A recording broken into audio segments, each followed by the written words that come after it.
Welcome to MS study कम। बच्चों, आपके सामने यह दिख रहा है जो हमारा पोइट्री का जो चैप्टर है कीपिंग क्वाइट, जिसको कंपोज किए हैं पैब्लो नेरुदा जी। यह इनका जो जन्म था, इनका पैब्लो नेरुदा का जन्म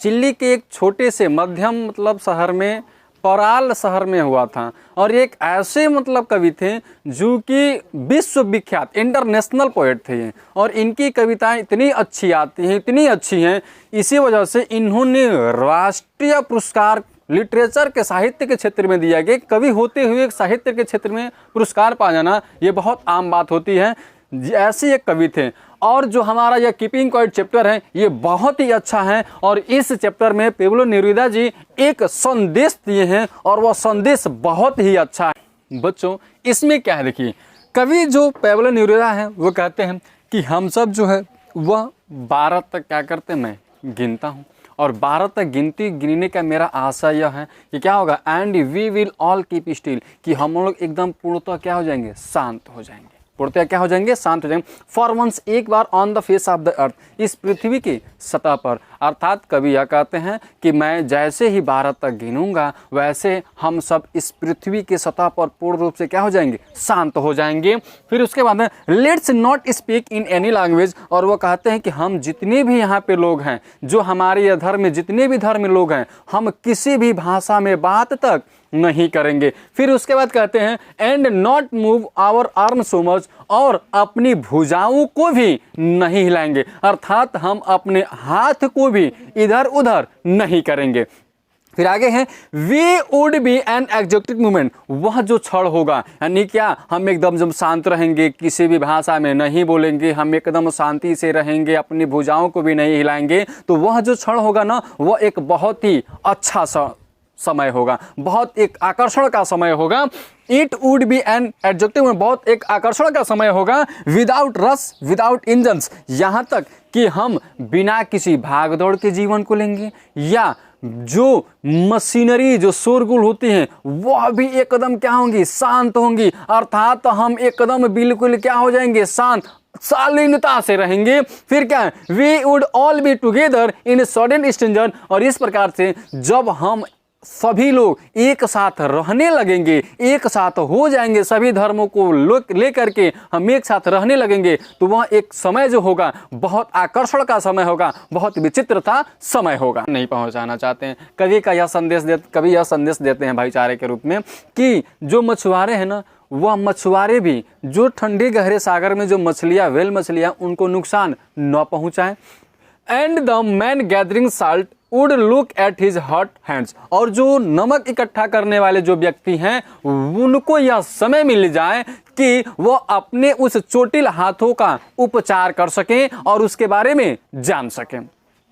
those who prepare green wars with gas, war with fires, victory with no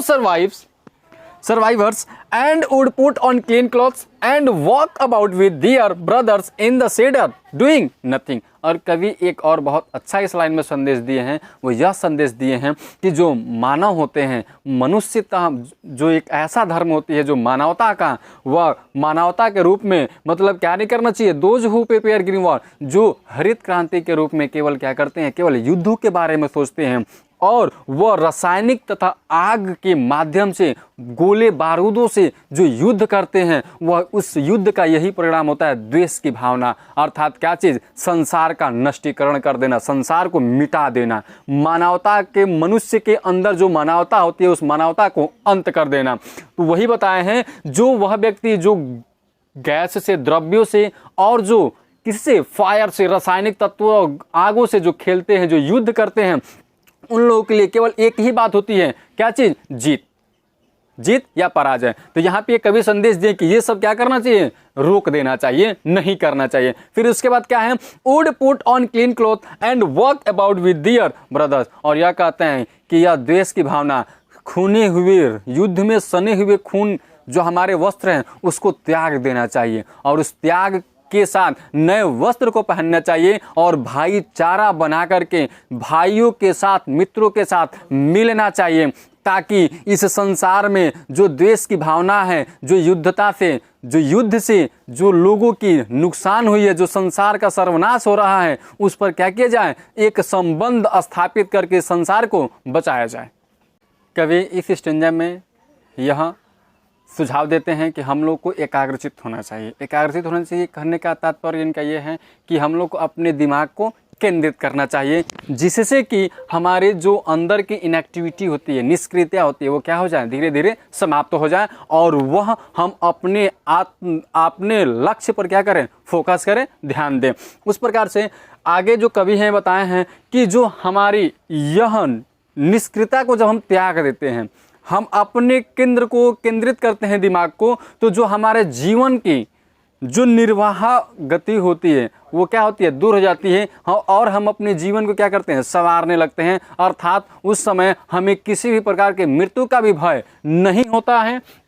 फिर उसके बाद कह रहे हैं कि हम अपने जीवन का उद्देश्य यह बना लें कि हमें केवल कैसे रहना है, शांति से रहना है, तो शायद हम एक बहुत विशाल शालीनता से भी ऐसे करके जीवन को अपने अच्छा कर सके हैं। उसके साथ साथ हम संसार को एकदम सुखमय बना सकते हैं। फिर आगे कवि ने यह कहा है कि यदि हम संसार को जिस दिन इस तरह से सुखमय बना देंगे तो हमारा जो जीवन होगा या हमारे जीवन की जितनी भी दुख होगी वो सब क्या हो जाएगी, नष्ट हो जाएगी, दूर हो जाएगी। और इस तरह से कवि ने यह कहा है कि जो हमारी मृत्यु भी जो होती है, वो जो मुझे बार बार क्या करती है, धमकाती है, वह भी हम क्या हो जाएंगे, मुक्ति पा लेंगे। अर्थात हमें कहना क्या चाहते हैं कवि इसमें, हम लोगों को एकदम कैसे रहना चाहिए, शांति स्वभाव के साथ, एक दूसरे व्यक्ति के साथ प्रेम व्यवहार से मिलकर के रहना चाहिए। कवि इस अंतिम स्टेंजा में हमें यह सुझाव देते हैं, संदेश देते हैं, बहुत अच्छा संदेश देते हैं कि जो हमारी अर्थ होती है ना, वह भी हमें क्या करती है, सिखाती है, मार्गदर्शन करती है। और मार्गदर्शन क्या करती है, देखिए वह यह कहती है कि जो भी हमारे यहाँ पृथ्वी पर मरी हुई प्रतीत होती है उसे भी वो क्या करती है, अलाइव, जीवित कर देती है। जैसे कि आपको मैं बता दूं, आप बीज देखे होंगे, किसी भी चीज़ का जो बीज होता है, वह बीज जो सीड्स होते हैं वो डेड होते हैं, मरे हुए होते हैं, लेकिन पृथ्वी उसे अपने अंदर ले करके उसे हरा भरा कर करके बहुत विशाल बनाती है, जिससे वो क्या होती हैं, फूल और फल दोनों प्राप्त होते हैं। अर्थात उस मरे हुए बीज को पृथ्वी क्या करती है, अलाइव कर देती है, जीवित कर देती है। फिर उसके बाद क्या है, अब वो कवि कहते हैं उसके पश्चात कि मैं पुनः 12 तक काउंट करूंगा और आप सब क्या रहेंगे, मौन रहेंगे, शांत रहेंगे, जिससे कि हमारा यह संसार पूर्ण रूप से कैसा हो, सुखमय हो और वो आराम से शांति से क्या हो जाएगा, अपने आप स्वयं गुजर जाएगा, चला जाएगा। इस तरह से और वीडियो जानने के लिए हमारे चैनल को लाइक, सब्सक्राइब और कमेंट जरूर करें।